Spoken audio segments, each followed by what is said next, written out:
ઓમ શ્રી પરમાત્મને નમઃ. શ્રીમદ ભગવદ્ ગીતાની યાત્રામાં આજે આપણે આવી પહોંચ્યા છે અધ્યાય 14મો ગુણત્રય વિભાગ યોગ પર. આજથી આપણે 14મા અધ્યાયના શ્લોકોનું વિવેચન લઈશું.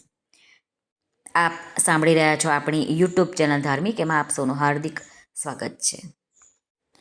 વસુદેવસુતં દેવં કંસચાણૂરમર્દનમ દેવકી પરમાનંદં કૃષ્ણં વંદે જગદ્ગુરુમ. શ્રી કૃષ્ણં વંદે જગદ્ગુરુમ. શ્રી ભગવાનના ચરણોમાં નમન કરીને આપણે આજનો 14મો અધ્યાય શરૂ કરીએ. સૌપ્રથમ આજે પહેલા શ્લોકનું વિવેચન લઈશું. સંસ્કૃતમાં આપણે શ્લોક લઈએ ને પછી એનું ગુજરાતી ભાષાંતર અને ટૂંકું વિવેચન સાધક સંજીવનીમાંથી આપણે સમજવાનો પ્રયત્ન કરીએ. શ્રી ભગવાનુવાચ પરમ ભૂયઃ પ્રવક્ષ્યામિ જ્ઞાનાનાય જ્ઞાનમુત્તમં યજ્ઞાત્વા મુનયઃ સર્વે પરામ સિદ્ધિમિતો ગતાઃ. શ્રી ભગવાન અર્જુનને કહે છે, સર્વ જ્ઞાનો કરતાં ચડિયાતા ઘણા ઉત્કૃષ્ટ એવા જ્ઞાનને હું ફરી કહું છું, જેને જાણીને સઘળા મુનિજનો આ સંસારથી છૂટીને પરમ સિદ્ધિને પામી ચૂક્યા છે. અહીં ભગવાન કહે છે પરમ ભૂયઃ પ્રવક્ષ્યામિ જ્ઞાનાનાય જ્ઞાનમુત્તમમ. 13મા અધ્યાયના 18મા, 23મા અને 34મા શ્લોકમાં ભગવાને જે ક્ષેત્રજ્ઞનું, પ્રકૃતિ પુરુષનું જે જ્ઞાન એટલે કે વિવેક બતાવ્યું છે, એ જ જ્ઞાનને ફરીથી બતાવવાને માટે ભગવાન અહીં ભૂયઃ પ્રવક્ષ્યામિ આ પદોથી વર્ણન કરે છે.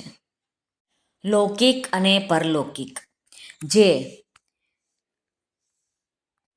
જ્ઞાન છે, એટલે કે જેટલી પણ વિદ્યાઓ, કળાઓ, ભાષાઓ, લિપિઓ, આ બધાનું જે જ્ઞાન છે તે બધાથી પ્રકૃતિ અને પુરુષનો ભેદ બતાવવાવાળું, પ્રકૃતિથી પર કરવાવાળું અને પરમાત્માની પ્રાપ્તિ કરાવવાવાળું જે જ્ઞાન છે એ જ જ્ઞાન શ્રેષ્ઠ છે, સર્વોત્તમ છે.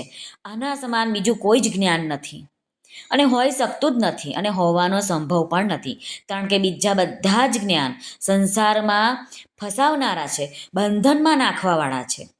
આ જ્ઞાનના બે અર્થ કર્યા છે, એક ઉત્તમ અને એક પર. આ જ્ઞાન પ્રકૃતિ અને તેના કાર્ય શરીર સંસારથી સંબંધ વિચ્છેદ કરવાવાળું હોવાથી શ્રેષ્ઠ છે, અને પર શબ્દનો અર્થ એ છે કે આ જ્ઞાન પરમાત્માની પ્રાપ્તિ કરાવવાવાળું છે, એટલા માટે સર્વોત્તમ પણ આ જ જ્ઞાન છે. યજ્ઞાત્વા મુનયઃ સર્વે પરામ સિદ્ધિમિતો ગતાઃ. જે જ્ઞાનને જાણીને એટલે કે જેનો અનુભવ થઈ જાય પછી મોટા મોટા મુનિ લોકો પણ આ સંસારથી મુક્ત થઈને પરમાત્માને પ્રાપ્ત થઈ ગયા છે. ભગવાન કહે છે તેને હું તને કહું છું. તે જ્ઞાનને પ્રાપ્ત કરવાથી કોઈ મુક્ત થાય અને કોઈ મુક્ત ન પણ થાય એવું થતું જ નથી, પરંતુ આ જ્ઞાનને પ્રાપ્ત કરવાવાળા બધા જ મુનિ લોકો મુક્ત થઈ જાય છે, સંસારના બંધનથી, સંસારની પરવશતાથી છૂટી જાય છે અને પરમાત્માને પ્રાપ્ત થઈ જાય છે. અહીં ભગવાને મુનયસ એમ શબ્દ વાપર્યો છે. તત્વનું મનન કરવાવાળા જે મનુષ્યોનું શરીરની સાથે મમત્વ નથી રહ્યું તેને જ ભગવાને અહીં મુનિ કહ્યા છે.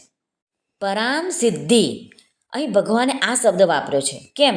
તો ભગવાન કહે છે કે સાંસારિક કાર્યોની જે પણ સિદ્ધિ મળે છે અને યોગ સાધનાથી જે પણ સિદ્ધિ મળે છે, અણીમાં, મહિમા, ગરિમા, જે પણ સિદ્ધિઓ છે તે બધી જ વાસ્તવમાં અસિદ્ધિ છે, કારણ કે બધી જ જન્મ મરણના ફેરા આપવાવાળી છે, બંધન કરવાવાળી છે અને પરમાત્માની પ્રાપ્તિમાં વિઘ્ન નાખવાવાળી છે. પરંતુ જે પરમાત્માની પ્રાપ્તિરૂપી જે સિદ્ધિ છે તે સર્વોત્તમ છે, કેમ કે તેને પ્રાપ્ત થતાં મનુષ્ય જન્મ મરણથી છૂટી જાય છે. આ મૃત્યુરૂપી સંસાર સાગરમાં એને ફરી ફરી આવવું નથી પડતું. આથી ભગવાન કહે છે કે આ જ્ઞાનને પ્રાપ્ત કરીને મનુષ્ય મુક્ત થઈ શકે, એટલા માટે જ ભગવાને અર્જુનના માધ્યમથી આપણને ગીતારૂપી જ્ઞાન ભગવાને પીરસ્યું છે. જો આપણે પણ ગીતાના આધારે જીવન જીવતા થઈશું તો આપણું પણ અવશ્ય કલ્યાણ થશે, થશે ને થશે જ. શ્રી કૃષ્ણ અર્પણમસ્તુ. સર્વને ભાવથી જય શ્રી કૃષ્ણ. રાધે રાધે. હરિઓમ તત્સત. જય ગુરુદેવ દત્ત. જય સ્વામિનારાયણ. જય માતાજી. નમઃ પાર્વતે પતે. હર હર મહાદેવ હર. સિદ્ધેશ્વર મહાદેવની જય. આજના આનંદની જય. સર્વનું કલ્યાણ થાઓ, સર્વનું કલ્યાણ થાઓ, સર્વનું કલ્યાણ થાઓ.